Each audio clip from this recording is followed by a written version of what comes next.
वो उसकी तरफ जैसे ही जाने लगती हैं तो वो देखती हैं कि वहाँ पर उसकी बहन नहीं बल्कि एक पूरी ब्लैक कलर की कैट थी जो उनकी आंखों के सामने बड़ी होती जा रही थी। वो बताते हैं कि उन्हें एक आदमी देखने को मिलता है जो कि बिल्कुल पेल था, एकदम चौक के जैसे। उसका शरीर बिल्कुल किसी लकड़ी की टहनी की जितना पतला था एंड उसका चेहरा किसी मैनेकिन के जैसे एकदम फीचरलेस था। तो हेलो गाइस, माउंट ब्लैक के एक और नई वीडियो के अंदर आप लोगों का बहुत बहुत स्वागत है। सॉरी गाइस, थोड़ा सा डिले हो गया, लेकिन मैं आपसे प्रॉमिस करता हूँ कि हर हफ्ते कम से कम 2 वीडियोस नहीं तो 3 वीडियोस तो मैं यहाँ पर डाला ही करूंगा। एंड सिर्फ हॉरर स्टोरीज ही नहीं, बहुत अलग अलग टाइप के हॉरर प्रोजेक्ट्स के ऊपर काम चल रहा है, जैसे कि एक फाउंड फुटेज जिसके ऊपर भी मैंने वीडियो बना रहा हूँ। एंड ये वीडियो भी बहुत ही क्रेजी बन रही है एंड आप बिल्कुल मिस नहीं करना चाहते, तो चैनल को सब्सक्राइब जरूर कर लेना बिकॉज बहुत सारा हॉरर कंटेंट आपका वेट कर रहा है। एनीवेज, आज की इस वीडियो को शुरू करते हैं। आज मेरे को आंध्र प्रदेश से 2 लोगों ने अपनी बहुत हॉरिफाइंग हॉरर स्टोरीज भेजी है। हेडफोन्स ईयरफोन्स जरूर लगा लेना बिकॉज उनके साथ में इस वीडियो का मजा आप लोगों के लिए डबल हो जाएगा। कहानी है 2015 की, जब मेरे पापा को पता लगता है अचानक से कि उनकी एक खास दोस्त एक वुमेन की स्पिरिट से पोजेस हो गई है। एग्जैक्टली में ये सारी कहानी क्या है, क्या हुआ था, ध्यान से जरूर सुनिएगा। मेरे लिए और मेरी पूरी फैमिली के लिए एक बहुत ही नॉर्मल सा दिन था। मैं अपने स्कूल से वापस आता हूँ एंड वापस आने के बाद मेरे को पता लगता है कि मुझे मेरे भाई के एक दोस्त के बर्थडे पार्टी के ऊपर इनवाइट करा गया है। तो मैं और मेरा भाई उस बर्थडे पार्टी की तरफ चल पड़ते हैं एंड हमने वहाँ पर बहुत अच्छे से खाया, जितनी हमारी कैपेबिलिटी थी उससे भी बहुत ज़्यादा। हम वहाँ से पैदल ही निकल लिए थे बिकॉज हमने बहुत हैवी खा लिया था एंड वॉक करते तो शायद हमें थोड़ा अच्छा भी लगता। हम जैसे ही घर पर पहुंचे तो मेरे फादर को एक कॉल आता है रात के करीब 10:20 पर एंड ये बहुत ही ज्यादा अजीब टाइमिंग था, उनको कोई भी कॉल करेगा उसके लिए। वो पापा की बहुत खास दोस्त रिम्पी के नंबर से आया था, लेकिन सामने से रिम्पी नहीं बोल रही थी। उनको कोई फोन करके बोलता है कि जल्दी आओ, रिम्पी को कुछ हो गया है। एंड हमें समझ नहीं आ रहा क्या हो गया उसको, ना ही वो किसी को पहचान रही है, वो बहुत अजीब तरीके से बात कर रही है, प्लीज जल्दी आओ। मेरे पापा भागते भागते डर के माहौल में एकदम उनकी तरफ जाते हैं एंड हम घर पर ही थे लेकिन हम बहुत ज्यादा डरे हुए थे एंड हमें कुछ समझ नहीं आ रहा था कि हो क्या रहा है। हमारी फैमिली के अंदर मेरी एक बहन भी थी 15 साल की, मेरा एक छोटा भाई भी था 10 साल का। एंड उस रात को हम में से कोई भी बच्चा उस जगह पर, रिम्पी वाली जगह पर नहीं गया था, हम सारे घर पर ही रुके थे। अगले दिन शाम के करीब 5:30 बजे की बात है, हम सारे सिबलिंग्स मिलकर टीवी देख रहे थे एंड यूजुअली हमारा ये टीवी वगैरह देखने का ही टाइम हम मानते हैं। बाबा एंड मम्मा दुकान संभाल रहे थे एंड साथ ही साथ मम्मा ने सारे अपने घर के काम फिनिश करके वो बस नहाने ही जा रही थी। इतने में ही लाइट्स अचानक से कट ऑफ हो जाती हैं, जो कि हमारे लिए कोई बड़ी बात नहीं थी। यूजुअली यहाँ पर लाइट ऑफ्स होते रहते हैं। हमारा जो वॉशरूम बाथरूम वगैरह था वो टेरेस पर बना हुआ था, तो मम्मा वहीं पर ही जा रही थी टेरेस का यूज करके। हम सारे सिबलिंग्स मिलकर हंसी मजाक कर रहे थे, चाय वगैरह बनाने की बातें कर रहे थे कि कौन बनाएगा आज, ये सब यूजुअली सिबलिंग्स वाली चीजें जो चलती रहती हैं। इतने में लाइट अचानक से वापस आती है। जैसी लाइट वापस आई, हमें छत से मम्मा की बहुत तेज चिल्लाने की आवाज आती है। हम भागते हुए सारे बच्चे ऊपर छत की तरफ गए। हमने देखा कि मम्मा नीचे गिरी हुई हैं एंड जैसे ही हमने उनको उठाया तो वो बहुत तेज तेज हंसने लग गई एंड अनकंट्रोलेबली हंसे जा रही थी, बहुत वियर्ड एंड क्रीपी मैनर के अंदर। हम जैसे तैसे उन्हें नीचे लेकर आए एंड हमने बेडरूम के सहारे उन्हें काफ़ी तेज पकड़ा हुआ था। मैंने और दीदी ने उन्हें काफ़ी तेज पकड़ा हुआ था एंड तब भी वो अनकंट्रोलेबली हंसे जा रही थी, कुछ ना कुछ चैटर करे जा रही थी। ऐसा लग रहा था कि वो मनी मन कुछ प्लान कर रही हैं एंड वो उनके मुंह से निकल रहा है। हमें कुछ समझ नहीं आ रहा था, ये बस हमारे गेस हैं अभी तक के। एंड सबसे ज़्यादा अजीब बात जो हमारे लिए थी वो ये थी कि वो मेरी बहन की आंखों में देखकर बोलने लग गई थी कि बेटा तू तो मेरी प्यारी बेटी है ना, please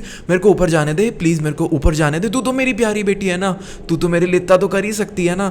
and we were like कि आप हमसे परमिशन क्यों मांग रहे हो, अगर आपको जाना है तो आप प्लीज़ नॉर्मल बिहेव करके कहीं भी जाओ। हमारे मामा भी उस टाइम पर आए हुए थे एंड वो भी बहुत ज़्यादा शौक हो जाते हैं कि यहाँ पर में हो क्या रहा है। मामा भी मम्मा की ये वाली हालत देखकर काफ़ी ज़्यादा डर गए थे एंड उन्हें भी समझ नहीं आ रहा था कि वो क्या करेंगे। पहली बार उनकी लाइफ में उन्होंने ऐसा कुछ देखा था। वो ऊपर मंदिर से फटाफट से अगरबत्तियां लेकर आते हैं एंड वो आसपास में उन्हें जला देते हैं माहौल को थोड़ा शुद्ध करने के लिए। मामा थोड़ी और अगरबत्तियां लेने के लिए वापस ऊपर बने मंदिर की तरफ जाते हैं एंड वहां पर जाने के बाद में वो एक चीज़ नोटिस करते हैं कि उनके फ़ोन की बैटरी अचानक से डेड हो चुकी है, जो कि पॉसिबल ही नहीं था। उन्होंने बताया कि लास्ट जब उन्होंने चेक करा तो 70-80% बैटरी बची हुई थी उनके फ़ोन के अंदर। एनीवेज उन्होंने उनकी मम्मा का फ़ोन लिया एंड उन्होंने अपने एक जाने माने बाबा, जिनको वो बहुत ज़्यादा मानते थे, उनको फटाफट फ़ोन लगाने की कोशिश करी। उनके कानों में फ़ोन लगा हुआ था एंड वो भागते हुए मंदिर की तरफ जा रहे थे। कुछ और अगरबत्तियाँ जैसी उन्होंने उठाकर वो नीचे आ रहे थे पैड़ियों से, तो उन मामा ने बताया कि उन्हें ऐसा फील होने लग गया था जैसे उनकी गर्दन के ऊपर 2 हाथ रखे हुए हैं एंड कोई उसे पीछे खींच रहा है। वो बहुत ज़्यादा जोर लगा रहे थे एंड वो आगे नहीं बढ़ पा रहे थे। जितना ज़्यादा वो जोर लगा रहे थे उनका ही गला घुट रहा था, तो वो एक जगह पर स्टक हो गए थे। उन्होंने बताया कि वो एक ब्लैक टाइप की शैडो सी थी जिसके अंदर उन्हें किसी का चेहरा भी दिखा था, लेकिन मामा से आज तक किसी ने भी पूछने की हिम्मत करी है कि वो चेहरा किसका था, तो वो इंसान को वो हमेशा थप्पड़ मारकर यही बोलते थे कि अब तो पूछ लिया, अगली बार से पूछने की हिम्मत भी मत करना। तो हम में से किसी की भी हिम्मत नहीं होती उनसे ये पूछने की कि उन्होंने उस ब्लैक शैडो फिगर के अंदर क्या देखा था। सीन कुछ एग्जैक्टली में ऐसा था कि जो मामा थे वो हरे कृष्णा बोलते हुए नीचे आ रहे थे पैड़ियों से एंड तभी कान पर उन्होंने बाबा जी को तो कॉल लगा ही रखा था। बाबा जी ने फॉर्चुनेटली फ़ोन उठा लिया था एंड उन्होंने सारी चीज़ बाबा जी को बता दी थी। तो वो फटाफट अपनी जगह से भागते हुए उनकी तरफ आए उनकी मदद करने के लिए। शाम के करीब 7:10 या 7:15 के आसपास का टाइम था जब बाबा जी फाइनली हमारे घर पहुँच जाते हैं। जैसे ही बाबा जी घर पहुँचे तो हमने माँ को अभी भी वहीं पर ही पिन डाउन करके रखा हुआ था एंड माँ बाबा जी को देखते ही बंगाली के अंदर बोलती हैं कि ये कुत्ते का बच्चा कौन है। आई नो यहाँ पर ये वाली लैंग्वेज अब थोड़ी सी फ़नी लग सकती है, but the weird thing is कि उनकी मॉम ने कभी भी किसी से ऐसे बात नहीं करी। उन्हें कर्स वर्ड इतने ज़्यादा नापसंद थे कि अगर वो किसी को गाली वाली देते हुए सुनती भी थी तो वो उससे अपनी बहुत ज़्यादा दूरी बना लेती थी। मोम बोल तो बंगाली में रही थी, लेकिन बंगाली उन्हें कहाँ से आ गई अचानक से, ये किसी को भी समझ नहीं आ रहा था। मेरी दादी भी 2 दिन से घर पर नहीं थी, वो होती तो शायद कोई ना कोई सोल्यूशन निकल पाता। बाबा ने बहुत सारे क्वेश्चंस पूछे उनके साथ में, क्वेश्चंस पूछने के बाद में वो और भी ज़्यादा कंफ्यूज हो गए कि ऐसी कौन सी चीज़ से ये लेडी पोजेस हो गई है कि अपने खुद के बच्चों का भी नाम याद नहीं कर पा रही है। बाबा ने हमें बोला कि इनके जितने भी लव्ड वंस हैं सबको बुला लो, जितना भी पॉसिबल हो सकता है सबको बुला लो। हमने मम्मी के जो भी खास थे रिश्तेदार वगैरह या दोस्त वगैरह, हमने सबको फोन कर दिया एंड 6-7 लोग फटाफट ये सब चीजें सुनकर आ भी गए। सारे वहां पर पहुंचने के बाद में मेरे को एग्जैक्टली वो माला का नाम नहीं पता, लेकिन भगवान वाली माला मम्मी के ऊपर चढ़ाई, रुद्राक्ष जो है उनकी माला भी मम्मी को दी एंड सारे उनके आसपास में भगवान के नाम ले रहे थे एंड मंत्र वगैरह पढ़ रहे थे। नथिंग वॉज वर्किंग, वो बस हंसे जा रही थी एंड वो ही क्रीपी सी स्माइल के साथ में बोल रही थी, तुम्हें क्या लग रहा है ये सब काम कर जाएगा। एंड सबको वो बहुत ज़्यादा कर्स वाली गालियाँ दे रही थी, लाइक कुत्ता, तू सुअर, साले एंड ऐसे ऐसे शब्द जो हमने कभी भी ना ही सोचा था एंड ना ही सोचेंगे कि हमारी मॉम के मुंह से निकल रहे होंगे। रात के करीब 11:15 बज चुके थे, ऑलमोस्ट 3 घंटे हो गए थे एंड कुछ भी काम नहीं कर रहा था। तो जो वो बाबा थे उन्होंने अपने से भी हायर गॉड डिवोट एक बहुत जाने माने पुजारी को फ़ोन किया। वो भी अपना पूरा सामान लेकर यहाँ पर आ गए थे। वो जो पुजारी थे काफ़ी पतले से थे एंड उनको देखकर लग नहीं रहा था कि कुछ भी सिचुएशन सॉल्व वो कर पाएंगे, लेकिन जैसे ही वो आए उन्होंने अपना काम तो शुरू कर दिया था एंड वो पूछने लग गए थे मेरी मॉम से कि तुम यहाँ पर क्या कर रही हो एंड तुम इस लड़की से क्या चाहती हो। तो मेरी मॉम अचानक से उनको रिप्लाई करती है कि वो मेरा छत पर इंतज़ार कर रहा है, प्लीज़ मुझे जाने दो, प्लीज़ वो मेरा छत पे इंतज़ार कर रहा है। वैसे बता रही थी जैसे एक आदमी और एक बिल्ली उनका हमारी छत पर इंतज़ार कर रही है, लेकिन ऐसा कुछ था नहीं वहाँ पे। मोना नाम था उन पुजारी का जो अभी अभी आए थे सिचुएशन को हैंडल करने के लिए। उन्होंने ये सारी चीज़ें सुनने के बाद मॉम के कानों में कुछ वर्ड्स विस्पर करे जिससे वो एकदम बेहोश हो गई एंड रात के करीब 1:30-2 बजे तक उनकी आंखें खुली ही नहीं, लेकिन तब अचानक से खुल जाती हैं उनकी आंखें। उनके आसपास भी सारे ऑलमोस्ट सोने वाली हालत में ही थे, बहुत ज़्यादा थके हुए थे एंड किसी को कुछ समझ नहीं आ रहा था कि अभी तक हो क्या रहा है। जैसे ही वो उठी घबरा गई कि इतने सारे लोग कब आए एंड सारे इतने ज़्यादा डरे हुए क्यों हैं, मैं अभी फटाफट सबके लिए चाय बना कर लेके आती हूँ।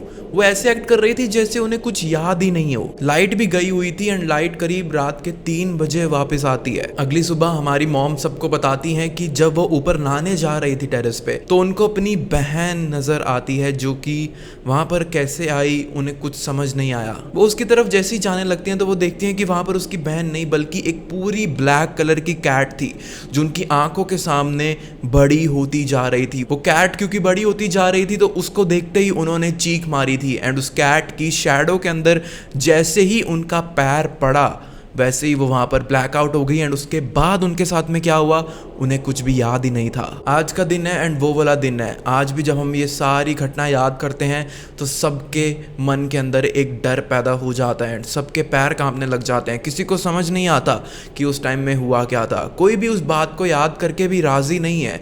सब सोचते हैं कि जो हुआ सो हुआ, आगे बढ़ते हैं ज़िंदगी के अंदर। मैं ये कहानी माउंट ब्लैक पर व्यूज़ के लिए सिर्फ शेयर नहीं कर रहा हूँ। ये मेरी ज़िंदगी की आई होप पहली और आखिरी ऐसी हॉरर स्टोरी थी जो मैं इस तरीके से नरेट कर रहा हूँ। अब के माहौल में शायद मैंने स्टोरी काफ़ी चिल तरीके से नरेट करी है, लेकिन वो जो एनवायरनमेंट मैंने फेस किया था जब मैं एक छोटा बच्चा ही था वो सिर्फ मैं ही जान सकता हूँ। फर्स्ट स्टोरी हमें आरुष ने भेजी थी। Thank you Aarush for sharing your story. चलिए फटाफट से अब हम सेकंड स्टोरी की तरफ बढ़ते हैं। नेशनल हाईवेज अक्सर बहुत ही सारी हॉरर एक्टिविटीज़ या हॉरर इंसिडेंट्स के टेल से भरी रहती हैं एंड ऐसा क्यों होता है एक एग्जांपल अब आपके डिक्शनरी में और ऐड हो जाएगा ये वाली पूरी हॉरर स्टोरी सुनने के बाद। तो ये स्टोरी थोड़ी ध्यान से सुनना, काफ़ी ज़्यादा इंटरेस्टिंग है। समय 2004 के आसपास का था जब मेरे paternal uncle and aunty Andhra Pradesh के अंदर एक बहुत क्लोज रिलेटिव की वेडिंग अटेंड करने गए हुए थे। इंडियन शादियाँ हम सबको पता है कि कितनी लंबी चल सकती हैं। वो करीब शाम के 5 बजे पहुंच तो गए थे एंड उन्होंने वापस आने का टारगेट अपना करीब सुबह के 3 बजे का रखा हुआ था। एंड जिस हाईवे से वो गए हुए थे शाम के टाइम में या फिर जब तक धूप है दिन है तब तक इट इज़ ओके, लेकिन जिस हाईवे की मैं बात कर रहा हूँ अगर आप रात के टाइम उस हाईवे से आ रहे हो तो ये मान लो कि आप खुद से अपने आप को धक्का दे रहे हो एक खाई के अंदर। इतना ज़्यादा खतरनाक है उसके ऊपर ड्राइव करना, बिकॉज एक ऐसा हाईवे है जहाँ पर कभी भी रैंडम से बहुत तीखा टर्न आ जाता है। 1 सेकंड भी अगर आपने मिस करा तो आप सीधा जाओगे नीचे। बहुत सारे पोर्टल्स हैं इसके ऊपर एंड किसी भी स्पीड के ऊपर आप जा रहे हो फ़र्क नहीं पड़ता। बहुत ही डेंजरस हाईवे है ये अपने आप में ही अपनी फ्लॉस की वजह से इतना ज़्यादा स्केरी है। इसके ऊपर से कुछ पैरानॉर्मल भी यहाँ पर है। तो दिस इज़ जस्ट लाइक कि आपने अपनी मौत को ही बुला लिया है। मेरे पैटर्नल अंकल आंट क्योंकि यहीं के थे, लोकल थे एंड उन्हें ये सब चीज़ें पता थी तो उन्होंने एक अलग हाईवे रूट लिया जो कि 30 मिनट ज़्यादा लेता। 3:30-4 बजे तक पहुंच जाते वो, लेकिन उन्हें ये सब खतरे झेलने नहीं पड़ते। हम कोई भी इंडियन शादी के अंदर जाते हैं एंड आते वक्त हमेशा हर फैमिली के अंदर ये डिस्कशन होता ही है कि क्या चीज़ वहाँ पर सबसे बेस्ट थी, क्या चीज़ बेटर हो सकती थी एंड क्या चीज़ थी जो बिल्कुल ही अच्छी नहीं लगी। तो मेरे अंकल एंड आंट के बीच में भी यही डिस्कशंस चल रही थी एंड वो काफ़ी ज़्यादा गुस्सा भी थे एंड थोड़ा बहुत वो कर्स भी कर रहे थे उस फैमिली को जिनके लिए वो स्पेशली इतना टाइम लगाकर अपना गए एंड उन्होंने उनके लिए कोई अकोमोडेशन भी वहाँ पर ऑफर नहीं किया। इनफैक्ट उनसे पूछा भी नहीं अगर वो रुकना चाहते हैं या नहीं। मौसम जो था वो काफ़ी ज़्यादा ठंडा था एंड क्योंकि उनके पास कोई कार नहीं थी तो बाइक के ऊपर ऐसे मौसम के अंदर ट्रैवल करना और भी ज़्यादा डिफ़िकल्ट हो गया था। ठंडी हवा उन दोनों के मुँह पर पड़ रही थी एंड काफ़ी ज़्यादा तकलीफ आ रही थी उनको। अपने घर वो पहुंचने वाले थे, करीब 10 मिनट ही रह गए थे, उनकी डेस्टिनेशन आने ही वाली थी एंड पूरे रास्ते उन्होंने इवन दो कर्स किया, ठीक है, थोड़ा बहुत एतराज़ किया कि उन्हें अच्छी नहीं लगी कुछ चीज़ें उस वेडिंग की, लेकिन उन्हें वो लॉन्ग ड्राइव बिल्कुल भी अनसेटिस्फाइंग नहीं लगे बिकॉज आसपास बहुत बड़े बड़े माउंटेन्स थे उस नए वाले हाईवे के एंड उन दोनों की शादी के बाद में ऐसा कोई लॉन्ग ड्राइव हुई भी नहीं। तो दे वर हैप्पी कि चलो एटलीस्ट ये एक चीज़ अच्छी हुई हमारी लाइफ में। मेरे जो अंकल थे वो बताते हैं कि उन्होंने अपनी बाइक की स्पीड 100-120 तक कर रखी थी बिकॉज हाईवे बहुत ही अच्छा था, लेकिन जैसे ही वो ऑलमोस्ट पहुंचने ही वाले थे उनको अपने रास्ते के बीच में एक बहुत ही डरावनी सी चीज़ देखने को मिलती है। वो बताते हैं कि उन्हें एक आदमी देखने को मिलता है जो कि बिल्कुल पेल था, एकदम चौक के जैसे। उसका शरीर बिल्कुल किसी लकड़ी की टहनी की जितना पतला था एंड उसका चेहरा किसी मैनेकिन के जैसे एकदम फीचरलेस था। करीब 100 मीटर पहले ही मेरे अंकल ने उसको नोटिस कर लिया था, इवन दो रात का टाइम था तब भी।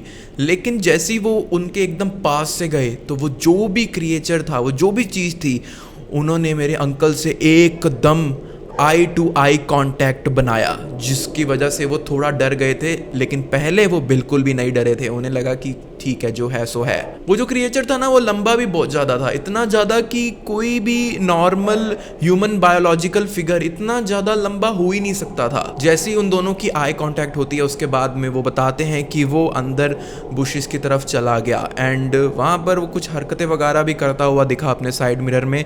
लेकिन उसके बाद में क्या हुआ वो तो नहीं पता, लेकिन उसका चेहरा बहुत ही ज़्यादा डरावना था। वो कभी नहीं भूलेंगे उस चेहरे को। सडनली उसके आगे से जाते ही उनकी बाइक जो है, वो बताते हैं कि अपने आप ही बहुत डगमगाने लगती है। वो उसे कंट्रोल करने की पूरा कोशिश कर रहे थे एंड हर मोमेंट उनको यही लग रहा था अब कि वो कभी भी गिर सकते हैं। मेरे अंकल जो हैं वो एक बार अपनी बाइक को रोक कर अच्छे से पूरी तरह अपना सिस्टम रीस्टार्ट करने की कोशिश करते हैं। पीछे जो आंटी बैठी थी उन्हें भी ये चीज़ नोटिस हो गई थी कि उन्होंने किसी को तो नोटिस करा है और उसके बाद से ही ये गड़बड़ें हो रही हैं। तो आंटी ने ज़्यादा कुछ नहीं बोला, बस यही बोला कि एक बार आप बस घर की तरफ चलो, फिर बाद में इसके बारे में बात करेंगे। फाइनली वो अपने घर पर पहुंच जाते हैं। घर पर पहुंचने के कुछ ही घंटों बाद में वो इतने ज़्यादा बीमार हो गए थे, इतने ज़्यादा बीमार वो अपनी लाइफ में कभी भी नहीं हुए। वो बताते हैं कि उन्हें ऐसा लग रहा था कि वो अपने लास्ट के दिनों के अंदर आ गए हैं, इतने ज़्यादा बीमार हो गए थे। उनका ना एक छोटा सा स्मॉल स्केल फैक्ट्री बिजनेस था, कॉन्ट्रैक्ट बेस्ड बिजनेस था एंड क्योंकि वो इतने ज़्यादा बीमार हो गए थे तो उसकी वजह से उनके बहुत सारे कॉन्ट्रैक्ट्स भी वो खो बैठे थे। वो अपनी वाइफ यानी मेरी आंट से पूछते हैं कि क्या तूने भी वो चीज़ देखी थी उस रात को आते वक्त। मेरी आंट मुंह से हाँ भी नहीं बोलती उसके रिगार्डिंग में एंड सिर्फ अपनी हेड को नोट करती हैं कि हाँ आई सॉ इट। एंड वो बताती हैं कि दैट वाज अ बेकॉर्डा which means demon in the local language. ये एक ऐसे टाइप का डीमन है जो एक शेप शिफ्टर होता है एंड अक्सर उन लोगों की तलाश में होता है जो उसको देखकर बहुत ज़्यादा डरा हुआ फील करते हैं एंड अपनी फीलिंग्स को बिल्कुल कंट्रोल नहीं कर पाते, या फिर वो लोग जो डिप्रेशन के अंदर होते हैं। लेकिन क्योंकि अंकल बिल्कुल भी नहीं डर रहे थे उसको देखकर, तो इस वजह से बहुत ज़्यादा प्रॉब्लमैटिक नहीं हुई उनके लिए सिचुएशन एंड वो सिर्फ बीमार पड़ गए थे, which is a good thing because जो आउटकम है वो इससे भी कहीं ज़्यादा बद से बदतर हो सकता था। उनकी वाइफ ने उन्हें ये भी बताया कि आपने तो शायद ये चीज़ नोटिस नहीं करी, लेकिन जब तक हमने अपने घर का लास्ट मोड़ तक नहीं ले लिया था तब तक वो आपकी बाइक के साइड मिरर के अंदर मेरे को दिखे जा रहा था। यानी वो हमें फॉलो तो कर रहा था, लेकिन क्योंकि हम उसको अपना डर नहीं शो कर रहे थे, इसकी वजह से वो हम पर हावी नहीं हो पाया इतना। एंड उसके चेहरे पर वो बहुत ही डरावनी एंड अजीब सी स्माइल देखकर मैं समझ गई थी कि ये बेकॉर्डा ही है। वो दोनों यही सोच रहे थे कि अगली बार से अगर इतनी दूर उनके घर से कोई भी फंक्शन होगा वो अटेंड नहीं करेंगे, क्योंकि एक हाईवे अपने फ्लॉज की वजह से बहुत ज़्यादा डेंजरस है एंड ये वाला हाईवे उन्हें पता लग गया कि किस वजह से बहुत ज़्यादा डेंजरस है। ये दोनों हॉरर स्टोरीज जो थी आंध्र प्रदेश से थी and Andhra Pradesh, oh my God, I know it's a beautiful place, I really want to go there. जब भी मेरे को मौका मिलेगा मैं जाऊँगा, आप लोगों से भी ज़रूर मिलूंगा। एंड अभी के लिए अगर आपको आंध्र प्रदेश की ये 2 हॉरर स्टोरीज पसंद आई है तो माउंट ब्लैक को सब्सक्राइब कर देना। नेक्स्ट वीडियो जो है मैं सोच रहा हूँ फाउंड फुटेजेस के ऊपर मैं काम कर रहा था। एक बहुत ही अमेजिंग सा टॉपिक है, कभी नहीं देखा होगा आपने। एंड ये तो बस एक एग्जांपल दे रहा हूँ मैं। अब सच में आई प्रॉमिस, पक्का प्रॉमिस, बहुत सारा कंटेंट आने वाला है, लगातार आने वाला है, मिस नहीं करना। एंड इस साल हमको 100K भी जाना है, तो सब्सक्राइब जरूर कर लेना।